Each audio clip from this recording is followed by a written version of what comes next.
senantiasa diberikan kesehatan, karena di masa pandemi ini kesehatan adalah hal yang wajib kita syukuri.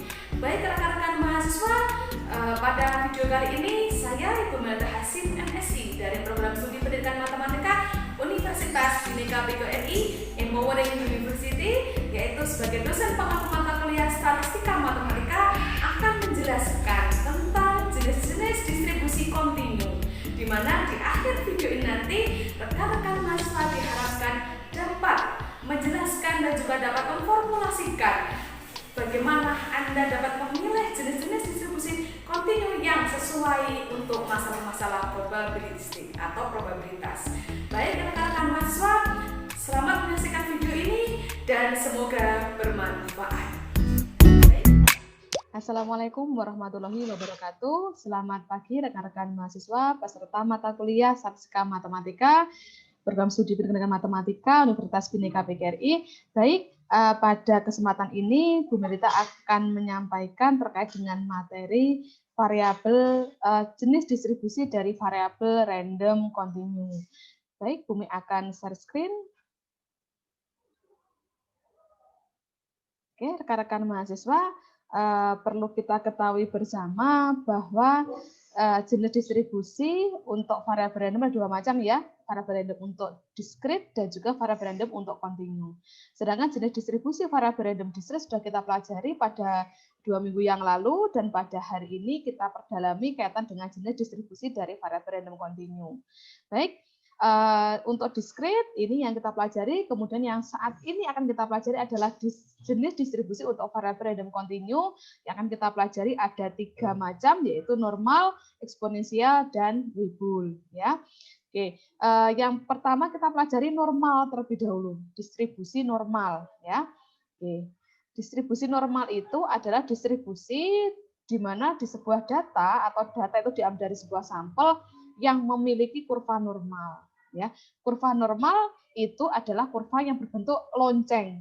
Ya, kalau digambarkan, Anda tahu bentuk lonceng ya. Lonceng itu bentuknya seperti ini ya. Kalau digambarkan, oke, ini ya. Oke, bentuk lonceng seperti ini ya. Oke, jadi kurva distribusi normal itu berbentuk lonceng. Ciri khasnya adalah di mana di tengah-tengah ini adalah pas di puncaknya tengah-tengah sini, kalau kita tarik ke bawah ini adalah mu atau rata-rata ya. Di mana sisi kanan dan juga sisi kiri itu adalah simetris atau seimbang. Ekor sisi kanan, ekor sisi kiri itu sama-sama seimbang atau simetris ya. Di mana kurva ketika mencapai titik X paling tinggi atau puncak itu adalah sebenarnya nilai mu atau rata-rata. Luas daerahnya kalau ditotal semuanya di sini mulai ujung kiri sampai ujung kanan, luas daerahnya adalah 1. Di mana 1 itu terbagi menjadi 2 karena seimbang kiri kanan, sehingga setengah di kiri dan juga setengah di kanan. Jadi itu ya rekan mahasiswa. Jadi ciri khas dari distribusi normal adalah distribusi dari sebuah data sampling, di mana datanya ini memiliki, kalau digambarkan adalah dalam bentuk kurva seperti ini yang dinamakan kurva normal. Bentuknya seperti lonceng, sisi kiri sisi kanannya seimbang ya. Oke, selanjutnya Bumi akan kembali ke definisi lagi, di mana distribusi normal ini ditemukan oleh Abraham de Moivre ya tahun 1733. Juga disebut biasanya pada buku-buku diktat yang lainnya disebut sebagai distribusi Gauss ya atau Gaussian distribution. Lalu fungsi peluangnya ini ya rekan mahasiswa, selalu yang kita pelajari bahwa setiap jenis distribusi memiliki fungsi peluang. Di mana fungsi peluang distribusi normal adalah F kecil X sama dengan 1 per, ini apa rekan-rekan mahasiswa masih ingat Anda? Yaitu standar deviasi atau dibaca sigma. Akar 2pi dikali eksponen, ya, bilangan eksponen, E pangkat minus 1 per 2, X minus mu, X dikurangi setiap data, ya, data dikurangi rata-rata, per sigma, lalu dikuadratkan. Ya. Jadi bilangan eksponen itu berapa, rekan-rekan mahasiswa? Kalau Anda seharusnya ya, bilangan eksponennya ada 2,7 sekian. Ya. Di mana X-nya itu adalah karena data, jadi nilainya minus tak hingga sampai positif tak hingga. Ya, lebih kompleks daripada kalau kita bandingkan dengan fungsi peluang dari jenis distribusi yang diskrit kemarin ya. Kenapa lebih kompleks? Karena ada bilangan eksponen di sini, ada pangkat, kemudian ada pembaginya ya lebih kompleks. Selanjutnya, definisi fungsi peluang dari variabel random dari distribusi normal adalah jika sebuah variabel random kontinu X ya, nilainya antara minus tak hingga sampai positif tak hingga, dikatakan mengikuti distribusi normal dengan parameternya untuk distribusi normal adalah mu dan sigma kuadrat, ya, di mana sigma kuadratnya atau variansnya kalau sigma saja standar deviasi, ya, kalau sigma saja seperti sigma ini standar deviasi, kalau sudah dikuadratkan menjadi varians. Ingat ya materi yang kemarin ya. Jadi kalau sigma itu adalah standar deviasi, kalau sigma kuadrat itu adalah varian. Ingat materi di konsep dasar statistika. Bagaimana cara mencari rata-rata dan bagaimana cara mencari varians ya. Diingat-ingat, dicek, dilihat kembali. Di mana pi ini adalah nilai 3,14 ya. Anda bisa tahu atau 22/7, sedangkan bilangan eksponen atau bilangan natural itu adalah 2,71 sekian.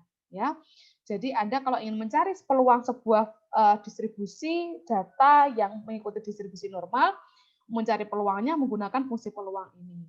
Ya, dengan cara pi-nya adalah ini, eksponennya adalah ini. Selanjutnya, oke, karakter distribusi normal sudah kita pelajari tadi. Selanjutnya, luas di bawah kurva normal.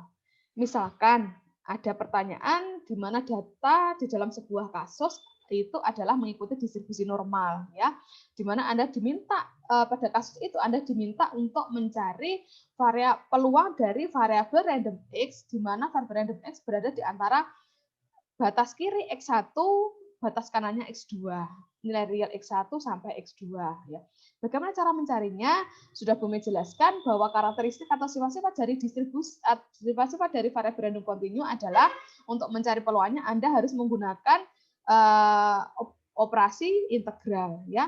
Kalau bilangan diskret kemarin operasinya adalah sigma kalau atau penjumlahan, kalau variabel random kontinu menggunakan integral. Di mana integralnya adalah mulai X1 sampai X2 ya, batas kiri sampai batas atas.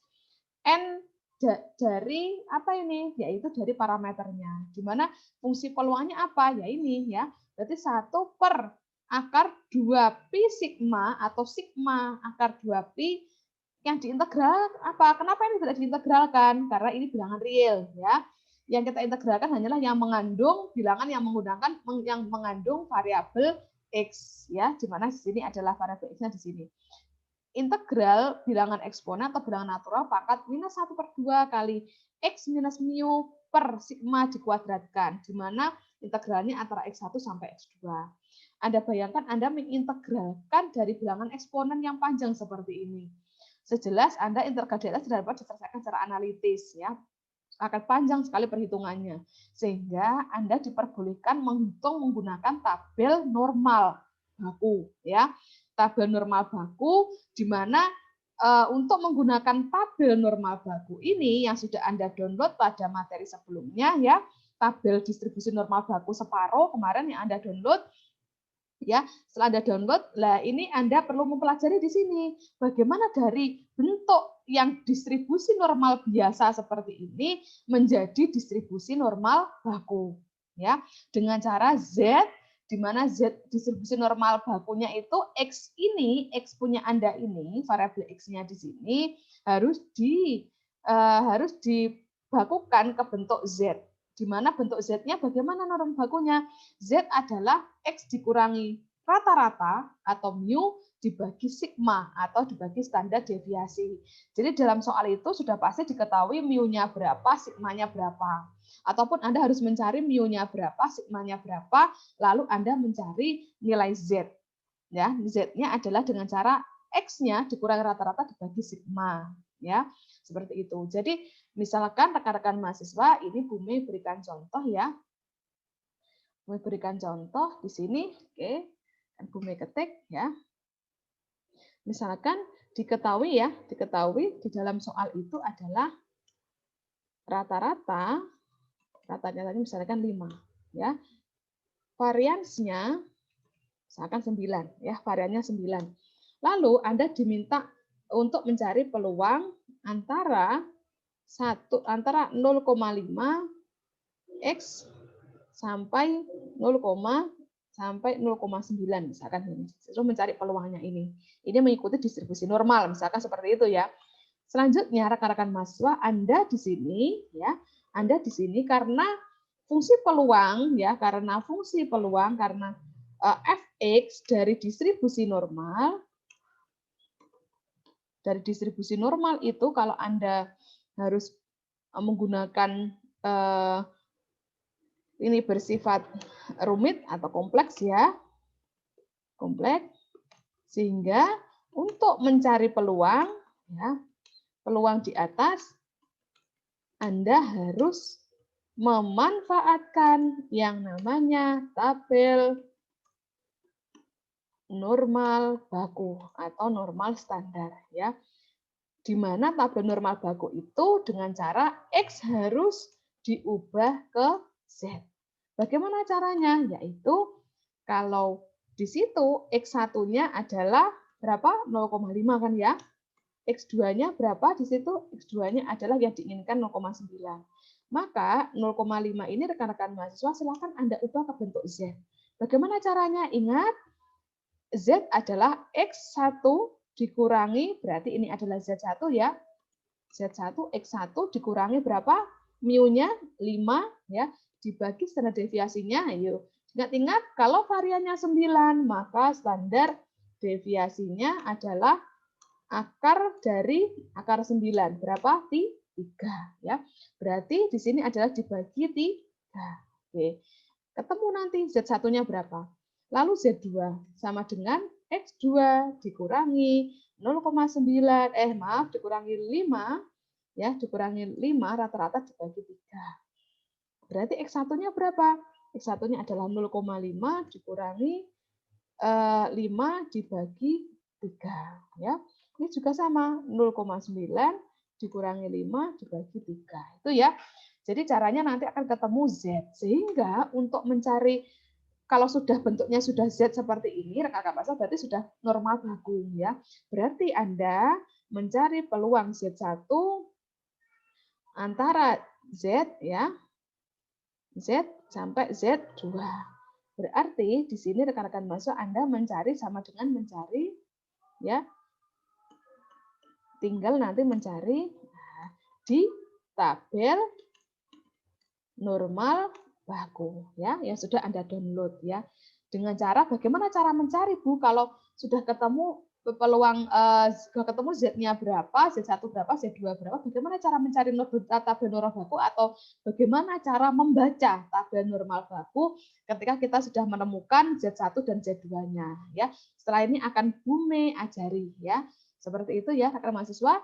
Jadi untuk distribusi normal standar, distribusi normal biasa, agar Anda bisa mencari peluangnya, maka Anda harus mengubah ke dalam bentuk Z.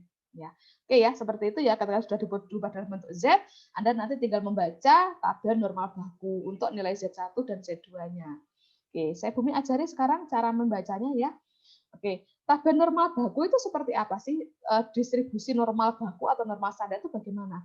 Artinya normal baku atau normal standar itu adalah atau Z, bukan lagi X ya, kalau normal baku itu Z, di mana rata-ratanya adalah 0, standar deviasinya adalah 1. Ya, variansinya berarti 1 kuadrat berarti sama dengan 1. Ya, saya ulangi, normal baku atau normal standar itu adalah di mana rata-ratanya adalah 0 atau mu-nya sama dengan 0 dan standar deviasinya adalah 1. Ya, berarti distribusi normal standar itu adalah Z berdistribusi normal ya dengan parameter 0,1. Ya, kalau digambarkan berarti mu-nya ingat titik puncak X-nya itu nilainya adalah 0 ya. 0 di sini di mana standar deviasi ke kiri dan ke kanan itu sama dengan 1. Ya, standar deviasinya 1. Bisa dipahami ya semuanya ya. Kalau distribusi normal biasa, mu-nya kan bebas ya, tidak ada acuan mu-nya berapa tergantung pada soalnya. Kalau distribusi normal baku ya, mu-nya ini adalah 0.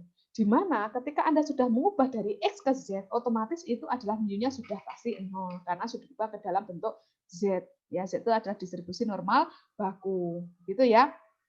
Jadi diingat-ingat kalau distribusi normal baku ciri khasnya adalah mu-nya sama dengan 0 ya. Oke, selanjutnya. Oke. Ini cara membaca tabel distribusi normal baku ya. Misalkan peluang Z antara 0 sampai 1,56. Anda disuruh mencari seperti ini. Misalkan disuruh mencari seperti ini ya. Saya ulangi, Anda disuruh mencari seperti ini, maka bagaimana caranya? Ya, Anda lihat ini kalau saya gambarkan, ingat distribusi normal baku itu 0 ya di sini ya. Di sini mu-nya tengah-tengah adalah 0, di mana kalau disuruh mencari peluang Z antara 0 sampai 1,5 berarti Anda sama dengan disuruh mencari luasnya. Luas antara 0 sampai 1,56 ya, di akser ini yang dicari ya. Yang di akser ini yang dicari. Caranya bagaimana? Caranya 1,5, lihat baris ke bawah, ini tabel distribusi normal standar yang Anda miliki kemarin kan ya, pojok kanan bawah sudah pasti 0,49 karena tabel separuh itu hanya maksimal 0,5 ya. Di sini ke bawahnya 1,5 ya, 0, kolomnya ke kanan kita cari 0,06. Jadi 1,56 titik 1,56 yang kanan ini adalah kita bagi menjadi 2. 1,5 itu 1,5 itu kita tarik ke bawah ke barisnya 1,5 ke sini ya rekan mahasiswa. 0,06 kita tarik ke kanan kolom 0,06. Oke. Tarik ke bawah sini akhirnya ketemu nilai 0,4406. Sehingga jawaban dari peluang Z antara 0 sampai 1,56 jawabannya adalah 0,4406. Ya, bisa dipahami ya. Jadi jawabannya adalah 0,4406. Oke ya. Jadi agar Anda bisa langsung melihat tabel distribusi normal standar, maka batas kiri atau Z1-nya di sini harus bernilai 0.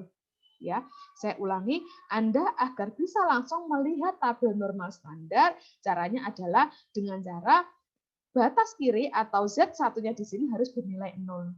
Ya, caranya bagaimana? Setelah ini akan kita pelajari ya. Misalkan ini. Distribusi normal standar. Caranya ada pertanyaan Anda disuruh mencari peluang Z lebih dari sama dengan 2,47 ya.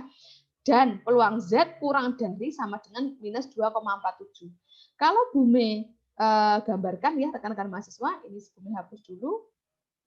Ya, kalau Bume gambarkan. Oke. Oh, astagfirullah ini ya, masih Bume hapus dulu, kurang rapi ya.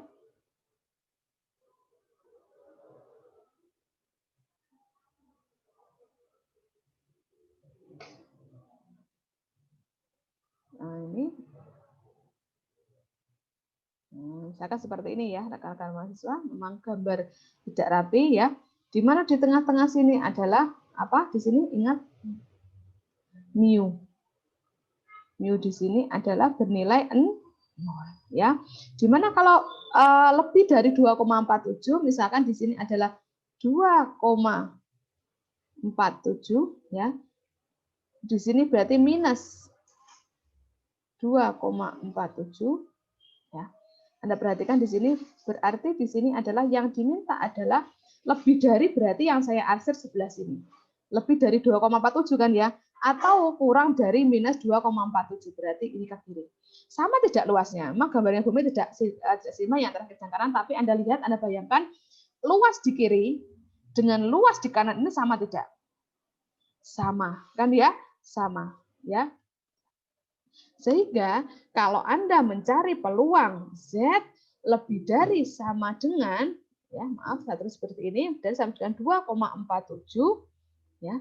Sama dengan Anda mencari peluang Z kurang dari sama dengan minus 2,47. Ini sama. Karena peluang itu adalah menghitung luas. Ya. Kalau luas, kita berbicara luas, baik di kiri atau di kanan, negatif atau positif, yang penting adalah titiknya. Titik yang menjadi sumbu itu adalah sama, maka dikatakan luasnya sama. Sehingga kita bisa mencari salah satu saja, kita misalkan mencari Z lebih dari 2,47 ya, misalkan seperti itu. Oke. Selanjutnya rekan-rekan mahasiswa, kita lihat Z lebih dari 2,47. Caranya bagaimana? Oke, Bumi gambarkan di sini. Bumi gambarkan lagi ya. Misalkan 2,7. Ingat rekan-rekan mahasiswa, luas mulai ujung kiri sampai ujung kanan luasnya berapa? 1. Kalau Bumi minta separuh di sini, maka luasnya 1/2. Ya, luasnya 1/2. Maaf, saya bumi gambar lagi. Oke, bumi gambar. Oke. Luas ke sini 1,2. Ini luas ke sini ke kanan juga 1,2 ya. Sehingga kalau bumi ingin mencari ya bagian yang diarsir ini caranya bagaimana? Ya Anda lihat luas ke sini ini sama dengan ya, sama dengan bumi mencari apa ini? Kalau luas 0 sampai 2,47 berarti bumi mencari apa? Luas antara 0 ya kan ya, 0 kurang dari sama dengan ya Z kurang dari sama dengan berapa? 2,47. Ya kan ya? Ingat agar Anda bisa langsung melihat tabel, maka sisi kiri harus 0. Ya, Z1-nya harus 0. Maka luas antara 0 sampai 2,47 kita cari dulu di dalam tabel. Lalu, kalau sudah kita mencari dalam tabel, ya sudah ketemu, maka sebenarnya kalau ini 0 sampai 2,47, kita tambah luasnya 2,47 ke kanan, itu sama dengan di total, maka sama dengan 0,5. Saya ulangi, kalau peluang ya 0 ya sama dengan Z kurang dari sama dengan 2,47 ya. Kita tambahkan dengan peluang Z lebih dari sama dengan 2,47. Itu kalau kita jumlahkan, maka sama dengan 0,5. Benar tidak kira-kira? Coba Anda cermati. Sama dengan 0,5. Kenapa, Bu? Anda lihat di sini. Luas 0, misalkan kalau bumi arsir ya, misalkan ini kalau bumi arsir di sini. Nah, luas ini rekan-rekan mahasiswa. Nah, 0 sampai 2,47, 0 sampai 2,47 ya, itu luasnya adalah yang diarsir tegak. Sedangkan luas Z lebih dari 2,47 adalah yang bumi arsir miring, 2,47 ke kanan. Ya. Berarti kalau ini kita jumlahkan, luas 1 itu 0 sampai 2,47 ditambah luas 2, ini misalkan ada luas 1, ini adalah luas 2, luas 1 dengan luas 2, luas 1 0 sampai 2,7 ditambah Z lebih dari 2,47, maka kalau kita total semuanya maka akan menjadi 1,2, 1/2 atau 0,5. Ya, sehingga rekan-rekan mahasiswa dengan cara bumi mencari luas 0 sampai 2,47, nanti bumi akan bisa mencari luas dari Z lebih dari 2,47. Bisa dipahami ya? Jadi seperti itu. Kalau kita kembali ke sini, rekan-rekan mahasiswa, nah ini. Sehingga Z lebih dari sama dengan 2,47 ya, adalah dengan cara 0,5 dikurangi peluang Z antara 0, sampai 246 atau 2,47 ya. Sehingga di sini rekan-rekan mahasiswa, di sini karena Z kenapa bukan 2,46? Karena di sini adalah luasnya, diingat-ingat rekan mahasiswa, luasnya di sini ada ini sama dengan ya, sama dengan berarti 2,47-nya ikut 2,47 ya, sehingga di sini 2,46. Sehingga bumi tadi, mohon maaf, ini tadi bumi ralat ya, ini tadi adalah luas 2,46. Ya, 6. Oke ya, 2,46. Bisa dipahami ya rekan-rekan mahasiswa ya, jadi 2,46 karena kaitan dengan sama dengannya sudah ikut ke yang 2,47 sehingga 0,5 dikurangi ya tinggal Anda mencari karena ini sudah 0 maka tinggal mencari 2,4 ke bawah. Ke kanannya adalah 0,06. Berarti tarik ke bawah 0,4931. 0,5 dikurangi ini berarti 0,0069. Bisa dipahami ya rekan-rekan mahasiswa, jadi seperti itu caranya. Sehingga kalau area sebelah kiri ya sama dengan 0,0069, sama saja. Bisa dipahami ya rekan-rekan mahasiswa ya. Oke. Oke. Selanjutnya kalau peluang Z antara 1 sampai 2 misalkan ya. Berarti dengan cara bagaimana? Oke, 1 sampai 2. Saya bumi gambarkan di sini ya. Ini bumi clear semuanya, clear out drawing ya. Oke. Ini adalah 0 ya. ini 1, ini 2. Yang diminta, yang ditanya adalah di sini. Caranya bagaimana? Ya mudah. Anda cari luas 0 sampai 2, kemudian Anda cari luas 0 sampai 1. Ini luas 1, misalkan ini luas 2 ya. Dengan cara ada di sini rekan-rekan mahasiswa ya. Luas 1 sama dengan Anda mencari peluang antara 0 ya sampai 0 Z kurang dari sama dengan 1. Luas 2 adalah Anda mencari peluang 0 kurang dari sama dengan Z kurang dari sama dengan 2. Nah, terus bagaimana Bu luas 1 dengan luas 2 ketika sudah ketemu? Maka untuk mencari peluang 1 kurang dari sama dengan Z kurang dari sama dengan 2 dengan cara bagaimana? Ya mudah, dengan cara peluang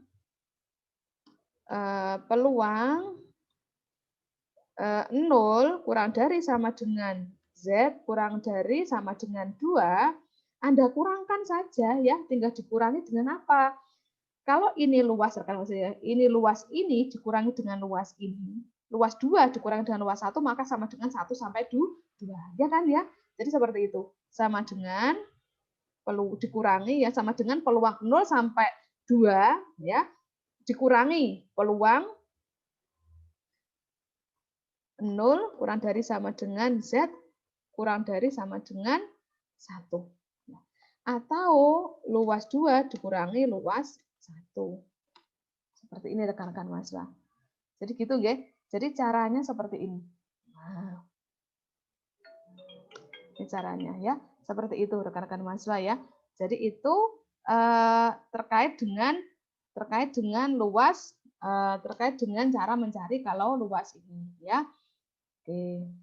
Seperti itu ya, sehingga ketemu Anda sudah mencari Z antara 0 sampai 2 sama Z antara 0 sampai 1 ya.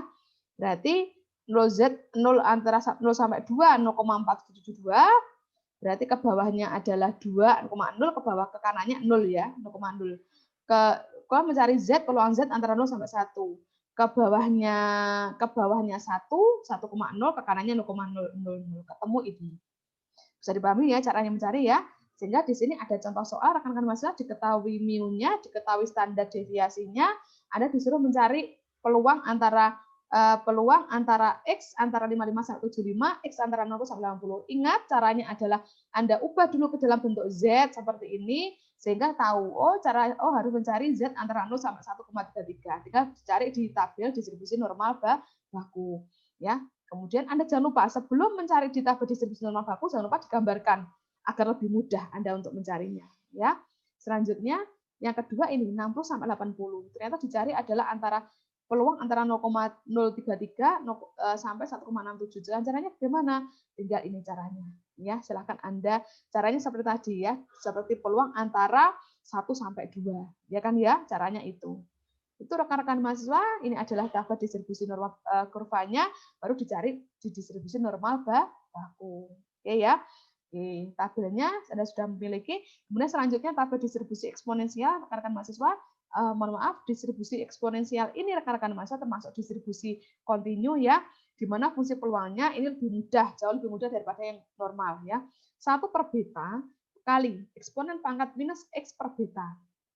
Ya, kalau ini tidak integralnya tidak sulit ya rekan-rekan mahasiswa ya. Kemudian mu-nya adalah beta, sigma kuadratnya adalah beta kuadrat ya, rata-rata dan variannya ini kan ya, rata-rata dan variannya. Kemudian contohnya ini rekan-rekan mahasiswa ya. Nah, ini sudah ada contoh soal, kemudian sudah ada jawabannya ya. Silakan Anda belajar ya dengan dari contoh ini. Kemudian distribusi Weibull. Nah, distribusi Weibull rekan-rekan mahasiswa, fungsi distribusi Weibull adalah alfa per beta pangkat alfa X pangkat alfa min 1 dikali eksponen pangkat minus X per beta pangkatkan alfa. Ya.